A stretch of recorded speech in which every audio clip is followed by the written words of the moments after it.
why is it that dogs mostly develop type 1 diabetes and cats diabetes type 2?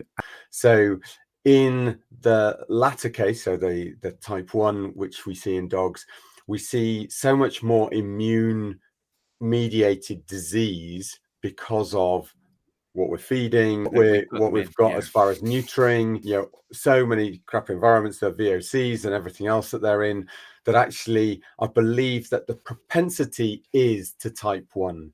But I would debate, is that the only type of diabetes that we see? Because actually there is a type 3 diabetes being talked about now. And I think that comes back to, metabolic syndrome. And I do think that we're seeing some critically obese dogs that are falling into those traps, if you like, as far as diabetes.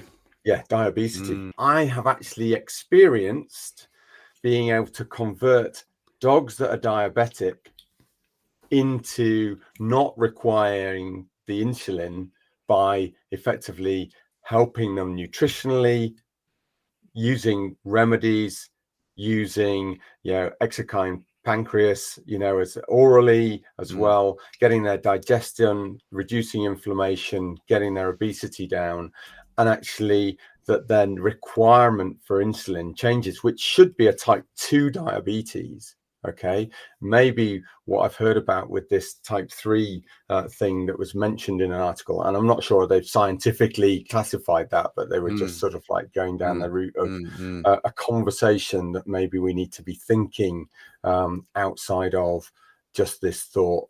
Destroying the islets of Langerhans means that, with autoimmunity, means that you've got to replace the insulin and they'll never heal ever.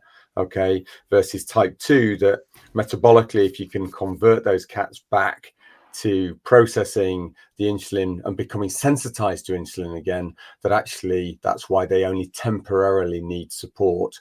And if you get them dietary sorted out and everything else, then they'll resolve. My take is that dogs, because of the environment that we have them on, over vaccination and overuse of pharmaceuticals and all these things, and terrible food and what have you, they, as Brent says, a greater propensity to autoimmune disease. Dogs do the type 1, where your pancreas just gives up the ghost. Cats do the type 2, which is they're pumping out insulin, and the tissues become more and more resistant to that insulin, so they have to pump out even more. And ironically, the treatment is to give them even more insulin. So if you've got type 1, you give insulin to make up for a deficit. That's pretty logical. Okay, but if you can get that general inflammatory syndrome down, maybe you can allow that pancreas to poke its head above the parapet and go, hello, I think I can do a bit of work now. But with type 2, the more insulin you give, the more insulin you're going to have to give.